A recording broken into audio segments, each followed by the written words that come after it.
طيب احنا هنا عندنا برضو نوع اسمه نوع دوبلكس. الخامه بتاعت البروستول اقوى من خامه الدوبلكس. انا حتى كاتب لك هنا مقاسات ورق الستاندر 70%. ليه؟ عشان بين السكينه والسكينه 3 مللي، لو 2 مللي مش هينفع. وهتسمع موضوع التسع والسدس والخمس والربع والكلام ده. تعال بص هنا كده.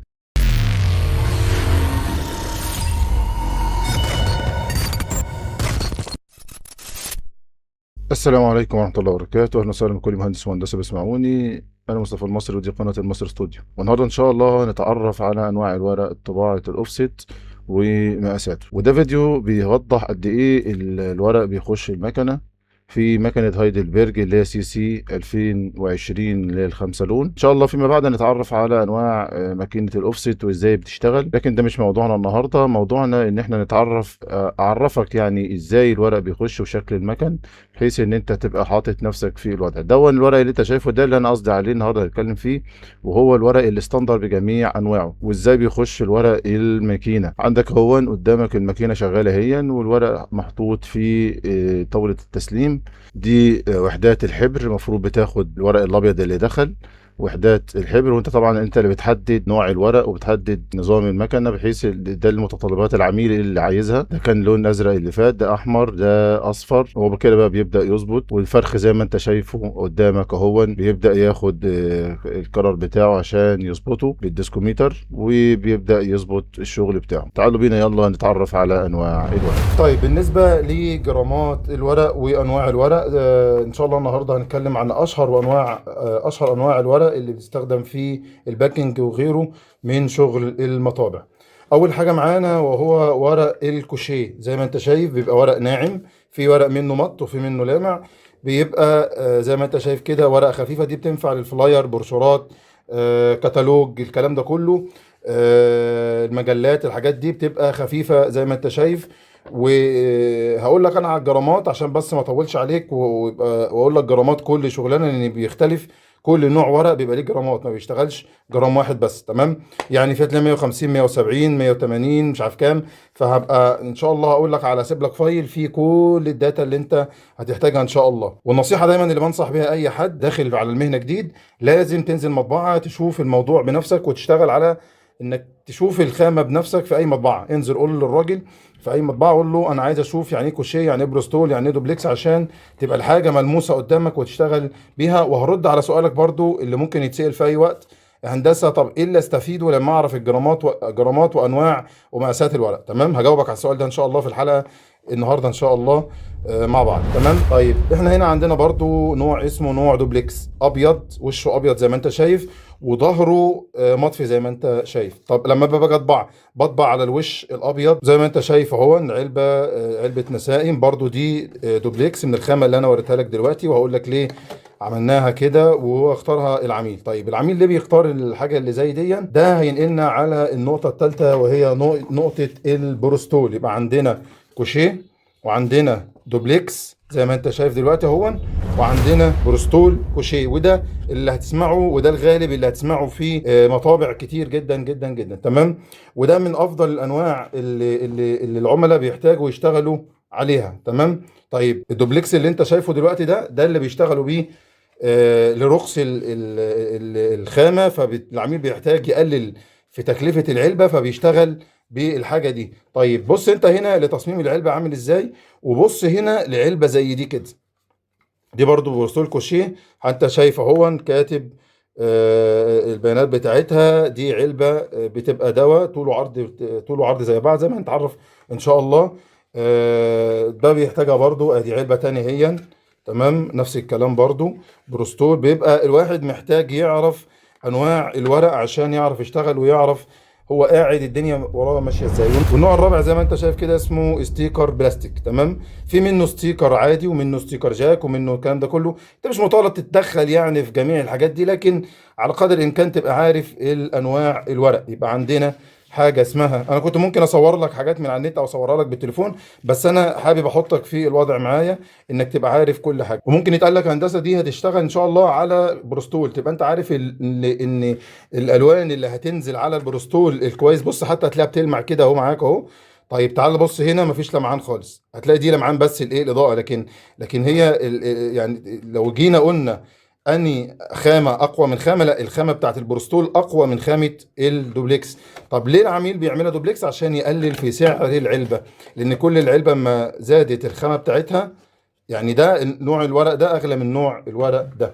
واحيانا الدوبلكس بنستخدمه في حاجه اسمها ورق مضلع، زي ما انت شايف كده دلوقتي اهو قدامك، ده اسمه ورق مضلع. المضلع ده بيبقى فيه حاجه اسمها سنه عاليه وسنه بي وسنه اي وسنه سي، ان شاء الله نتعرف عليها فيما بعد. يبقى الورق ده بنحتاجه كطلاء كده، ده بنطبع على الوش، وبيبقى فيه ورق من جوه اسمه تيست او فلوت، واللي جوه برضو بيبقى اسمه تيست او فلوت. زي ما انت شايف كده علب البيتزا برضو بيبقى ليها ورق تيست او فلوت، زي ما انت شايف برضو. هو الورق ده برضو بيتبع على وشه، بيتبع على الوش، بيتبع ممكن واحد لون. طيب ده برضو بيقلل في سعر العلبة، فالعميل ياخد كمية أكبر. هيفرق معايا الدمج وكده، دي ممكن دي من مهنتك، إن يعرف حاجة اسمها دمج، ويعرف كل حاجات عنها ومعلومات تقدر تفيدك فيما بعد. وكل معلومة هتعرفها مني لازم تبقى عارف إن ليها مغزى ومعنى وهتفيدك فيما بعد. تعالوا بينا نخش يلا على موضوع مقاسات دلوقتي. أنا ليه بعرف مقاسات الورق وليه بعرف مقاسات المونتاج؟ انا كمصطفى شغال في انالايزر، جالي عميل بيقول لي انا عايز اعمل الستيكر ده، معيش الفايل بتاعه، واكتب الكلام دون وحطه لي في البرواز والمقاسات اللي انا مديها لك. فانا تمام اوريدي، مش مشاكل. بعمل ايه؟ برفع مقاساتي وباخد مقاساتي اللي انا مفروض هشتغل عليها. طيب هل انا اشتغل على نفس تقسيمة العميل دي؟ لا طبعا. طيب ايه اللي هينفع بقى؟ تعال اقول لك انا عملت ايه على برنامج الاستريتور. طبعا انا بقى جالي الشغلانه زي ما شفتوا، جالي العميل وقال لي يا مصطفى انا عايز اعرف السعر. طبعا الاول احنا بنتعرف على السعر الاول، يعني احنا الاول لما يجي لنا العميل ويقول انا عايز كميه 10,000 20,000 من اللي انت شايفه ده، لازم انا اعمل حاجه اسمها مونتاج التسعير. تمام، انا طبعا كتبت الكلام زي ما كان العميل عايزه وقلت له خلاص هنشتغل. لكن في الاول انا بعرف اعمل ايه بقى؟ ده الاحمر اللي انت شايفه دون، ده اسمه السكينه. بعمل الاول مونتاج تسعير، وان شاء الله هنتكلم فيما بعد بالمونتاج التسعير اللي انا هنتكلم فيه في فيديو مخصص كامل عن مونتاج التسعير. تمام، بعمل ايه بقى؟ في الاول خالص بعد ما انتوا شفتوا كده في الفيديو، بروح رافع مقاساتي واروح جاي عامل مربع في الاستريتور عشان اعرف اسعر واقول له كام في الفرخ. تمام، عشان يبدا يدي سعر للعميل والعميل لو وافق على السعر بيجي يقول لي تمام نفذ، فبنفذ بناء على المنتجه اللي انا سعرت عليها. تمام خلاص ماشي. بمنتج ازاي بقى؟ اولا لما بيبقى عندي ستيكر او اي شغل في انحناء زي ده كده، انحناء زي ده كده، ما ينفعش ان انا اروح جاي طبعا بدوس الت وشيفت مع بعض عشان يبقى فيه توازي مع مع المربع اللي انا المفروض شغال عليه. تمام، بروح جاي عامل كده. طبعا ده كده غلط. ليه؟ لان بتاع الفرم مش هي لو جه عمل الانحناء ده بيطلع غلط، بيبقى فيه مشاكل في النص. طيب بنعمل ايه؟ بنخلي اقل حاجه 3 مللي، وده السكنس الموجود، او ده المساحه اللي المفروض بتاع الفرم لازم يكون قايل لك عليها، او انت بتساله عليها، او انت تكون لازم عندك علم بيها. تمام، يبقى لازم 3 مللي. ليه؟ عشان بين السكينه والسكينه 3 مللي، لو 2 مللي مش هينفع. السكينه هو بتاع الفرن يقول لك السكينه بتركب على السكينه، فانت من نفسك كده خليها 3 مللي او 4 مللي. طب لو 5 مللي ممكن، بس انا هستفيد بكل مللي فيهم عشان اقدر اطلع اكبر عدد ممكن في المونتاج وادي سعر كويس. كل ما كان عدد المونتاج كتير في الفرخ، كل ما كان العميل بياخد سعر كويس. تقول لي انا مش بتاع تسعيره ولا مش مهندس ومش بتاع تخطيط والكلام ده، اقول لك لا، انت حلقه من ضمن الحلقات اللي موجوده مع الفريق اللي انت او في المطبعه، يعني الفريق اللي انت موجود فيه. تمام، يبقى ناخدها قاعده دلوقتي النهارده، هو ان انا طول ما في انحناء كده اخلي 3 مللي بين المربع والمربع. تمام، طب بعمله ازاي؟ بروح جاي دايس هنا كده، تمام كده، واخلي الانجل بتاعتها صفر. تمام، واروح جاي دايس وخلي هنا الصفر بوينت 3، يعني دي كده 3 مللي. تمام، زي ما حكينا في المره اللي فاتت. اروح جاي هنا كده، واروح جاي عامل، لازم اخليها في تلامس هنا كده اهو. تمام اهو، لازم اخلي في تلامس زي ما انت شايف كده، واروح جاي عامل دايس هنا كده، سيلكت بيها كليك يمين، واروح دايس الت وشيفت مع بعض. تمام اهو، الت وشيفت مع بعض. تمام، طيب الت وشيفت مع بعض. اروح جاي عامل كده. طيب انا بقى مش مفروض بقى، مش لازم بقى اروح واخد ديا وعامل كده واروح جاي عامل دايس سيلكت الت وشيفت مع بعض والكلام ده كله. لا، بروح عامل ايه؟ عامل كنترول دي. تمام. طيب تعالى نعملها من الاول تاني اهو. نعملها تاني اهو. بدوس الت. لو دوست الت بس بتبقى حرة، ومش هعرف اظبط. ممكن اظبطها كده، ممكن اظبطها كده، فمش هينفع. لا، الشيفت ده اللي بيخليها تمشي ايه على المحاذاة. اروح جاي دايس الت وشيفت مع بعض، هيمشي ايه مع بعض. واروح دايس كنترول دي، هيعمل لك نفس الايه نسخ. تمام. دي. تمام. طيب انا بقى همنتج على ايه؟ يعني انا دلوقتي المفروض يا استاذ مصطفى انت بتقول لي همنتج على ايه؟ يعني يعني همنتج كام واحده؟ يعني همنتج 5 ولا 6 ولا 7 ولا 10 ولا ايه بالظبط؟ تمام. طيب انا هنا هسيب لك ان شاء الله فايل بي دي اف حاطط لك فيه كل انواع الورق الستاندر. انا حتى كاتب لك هنا مقاسات ورق الستاندر 70%. تمام. واجتهدت معاك ان انا اقدر اطلع لك اكبر قدر ممكن من الاستفاده. وده اللي انا بقول لك عليه، لازم يكون الورق او يكون الفايل ده معاك، بحيث ان لو اتقال لك منتج ده الاستيكر عامه، لو عندك انت مكنه ربع في المكان بتمنتجه على الربع. تمام. طب لو مكنه نص اللي هي 50 70 بتمنتجه 70%. ما تشغلش بالك بالموضوع ده، هنتكلم فيه في فيديوهات تانية. لكن انا عايزك هنا في مقاسات الورق تبقى معاك البي دي اف اللي انت شايفها قدامك دي. تمام. دي فيها كل المقاسات الستاندر. طب يعني برضو نفهم يعني ايه ورق ستاندر وليه بنقسمه كده. بص يا سيدي، انت عندك الورق الستاندر ده اللي هو 70% زي ما انت شفت في فيديو كده. تمام. اللي هو فيديو بتاع الطباعة. انا لما باجي اشتغل مفروض بشتغل المونتاج على ورق، على طريقة احط فيها اكبر قدر ممكن من المونتاج، ويطلع لي مونتاج اقدر اسعر بيه، ويبقى واخد العميل واخد السعر كويس. تمام. فانا بيبقى عندي الفرخ ال70% يعتبر كده. طب تعالى نعمله حقيقي بالحقيقه. يعني بنيجي على الارت بورد ونروح جايين دايسين اي حاجه كده، ونروح جايين على البروبرتيز اللي فوق الاول 100. تمام. عشان تبقى بالعرض. ماشي. اهو دوس 100. بعد كده 70. تمام. اهو الفرخ ده اصلا اللي انت المفروض هتمنتج عليه. تمام.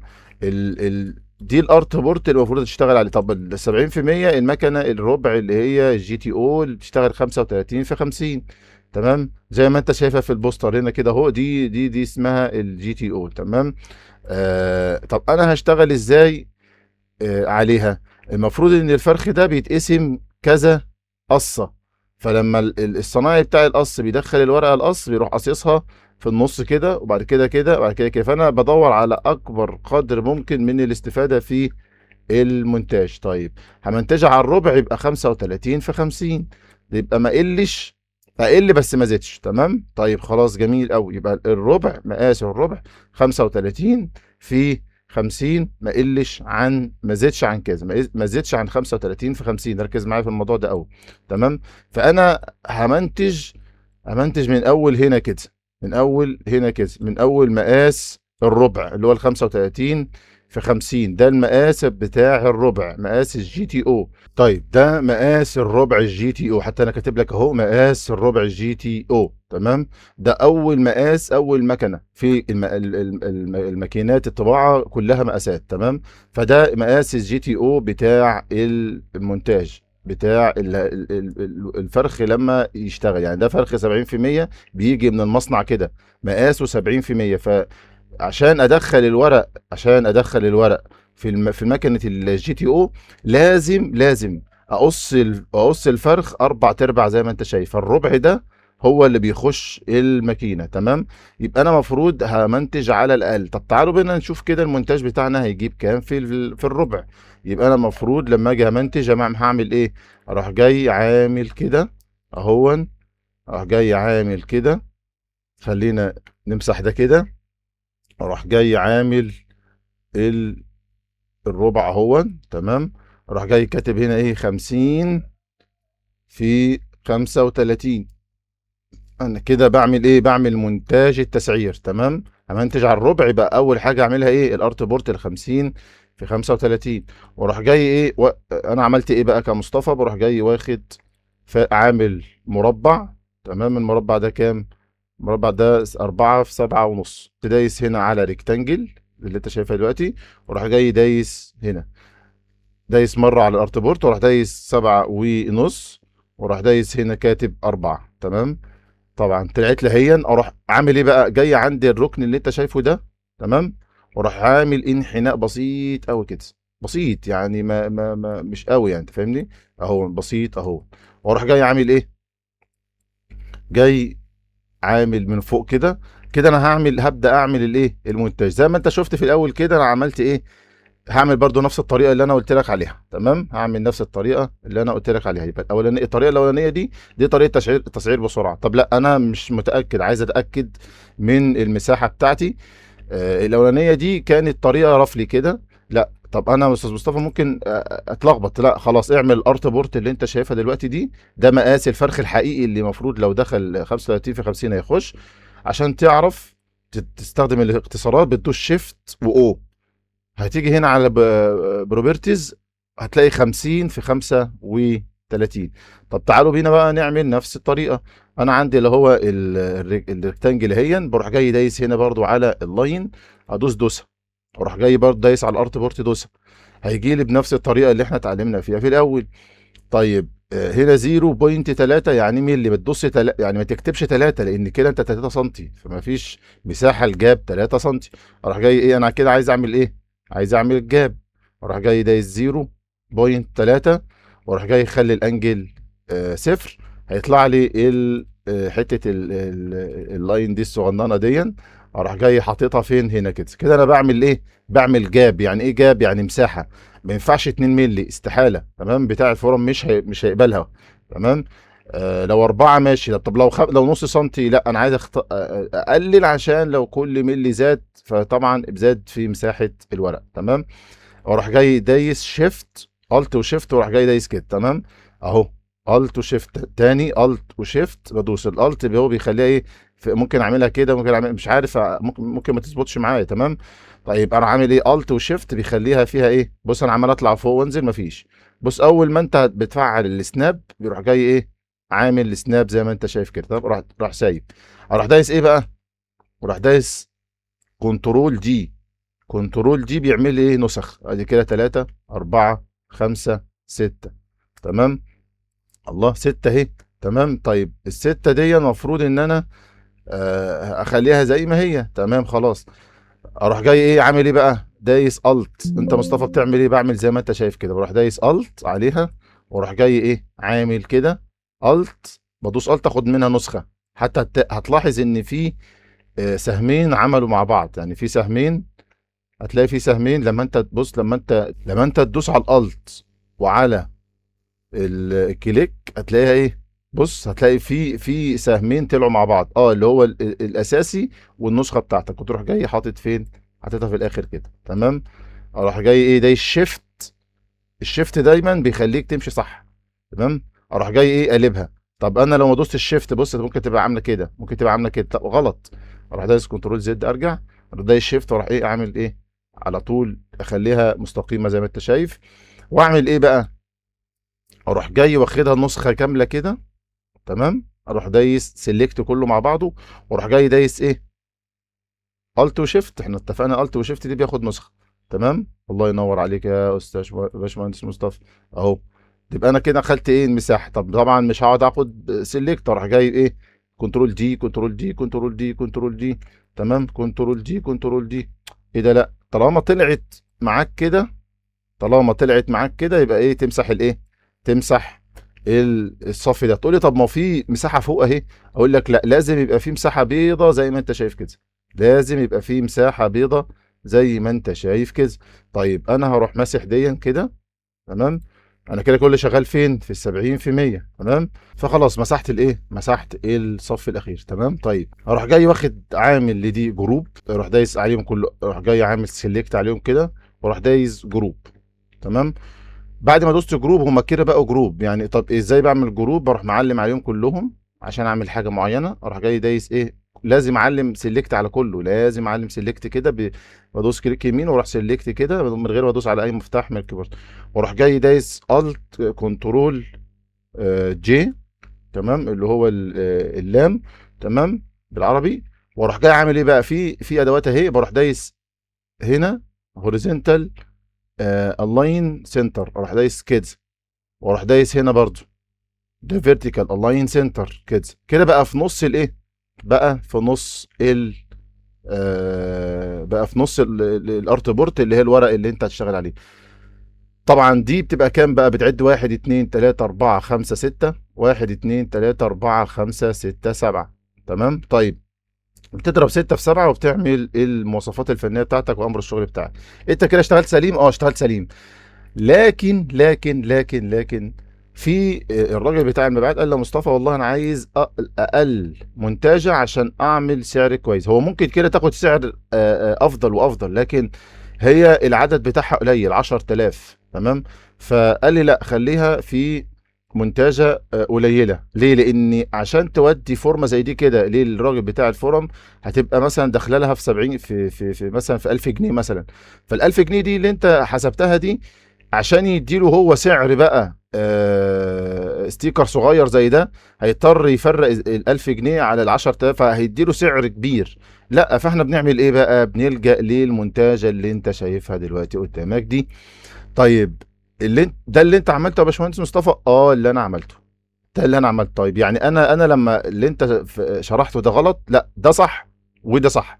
لكن انت كراجل فنرايزر بتبقى متفهم لعقلية المطبعة، وانك تساعد ازاي بتاع المبيعات يدي سعر كويس للعميل عشان يشتغل شغل كويس.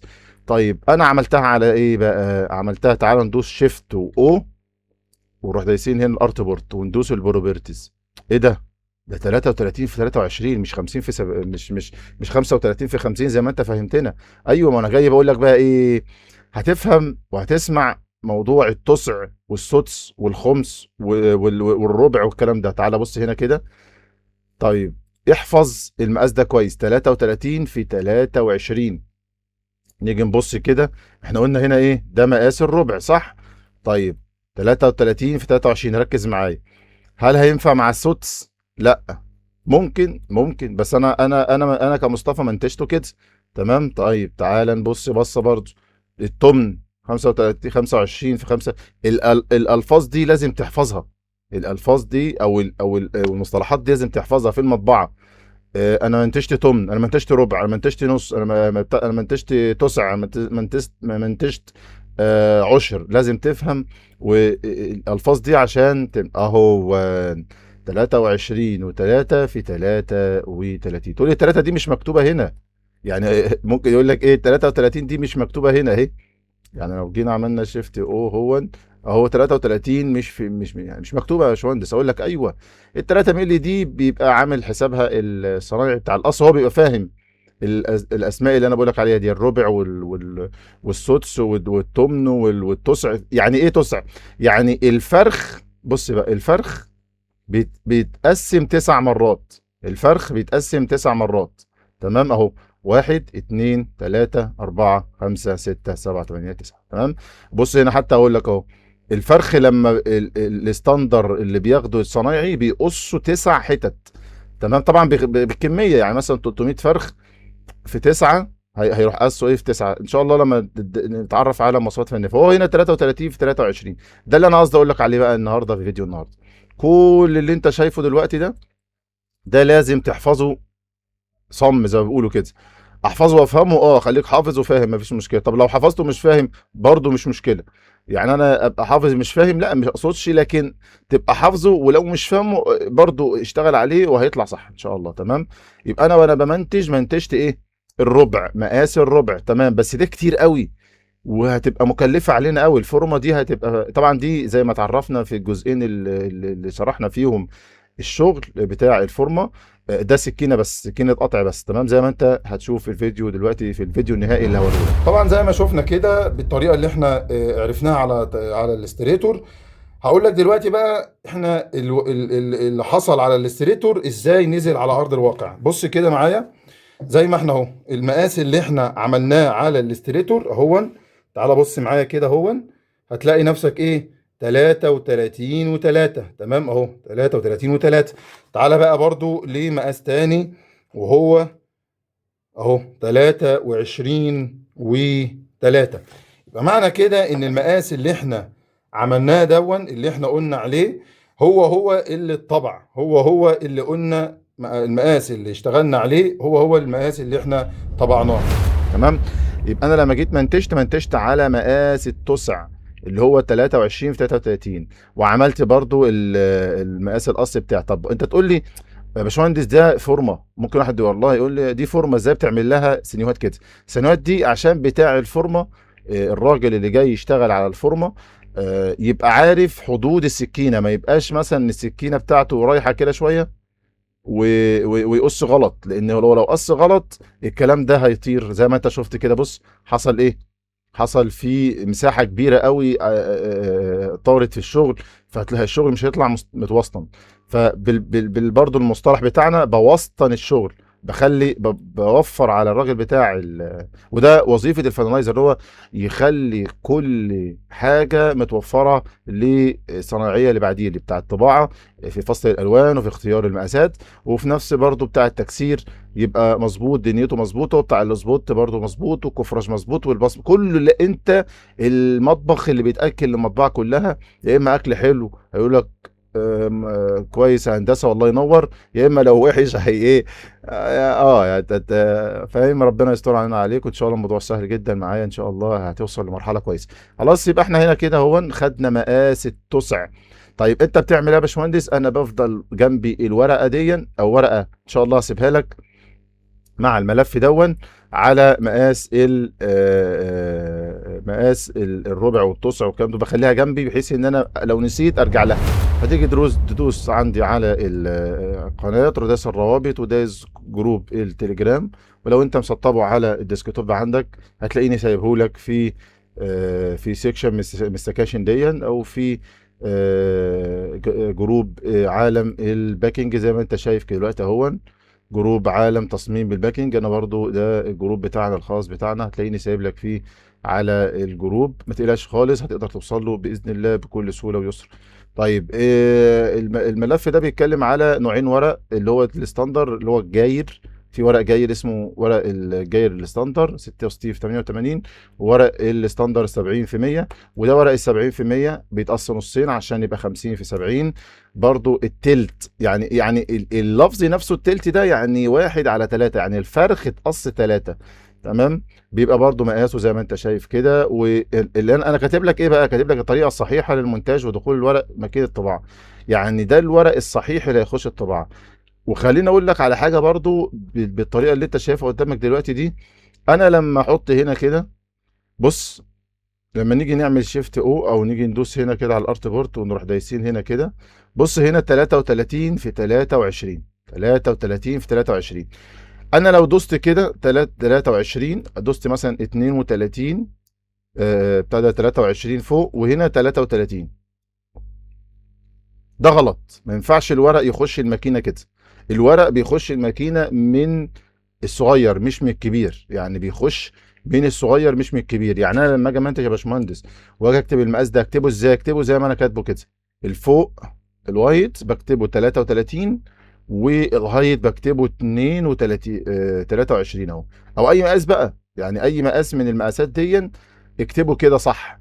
يعني انت لو هتمنتج وجيت كتبت 50 في 35، لازم يبقى ال 35 كده، والخمسة و50 كده، لازم يبقى ال50 كده وال35 كده كذلك برضو. ما ينفعش تبقى الشغلانة كده، ما ينفعش تبقى كده، ده كده مش هيخش الماكينة صح. عشان كده انا عامل لك طريقة استرشادية هي تقدر تسترشد بيها في شغلك، وتبقى تمام التمام وتنجح بإذن الله تعالى. خلاص اهو ده برضو مقاس التمن بيتقص زي ما انت شايف كده برضو، عشان ما اطولش عليك. انت لف لفة في لف لفه في البي دي اف اللي انت هتتحمله ان شاء الله وتشتغل عليه، وحاول برضو تشتغل انت بنفسك. وهسيب لك فايل المونتاج اللي انا سبته لك ومنتجه لي وابعته لي بكذا مقاس اقل من 35 اهو. ده برضو مقاس ال 15، ده اخر حاجه. طب مقاس الجاير ده نوع ورق استاندر تاني، بيبقى برضو 66 في 88، 1/1، يعني الفرخ ما تقصش. هنا الواحد الفرخ تقص نصين، وهكذا الى اخره. وفي اخر الفيديو ما تنساناش بسبسكرايب، لايك، شير، كومنت واحفظ الفيديو حتى ان شاء الله يوصل لك كل جديد. والسلام عليكم ورحمة الله وبركاته.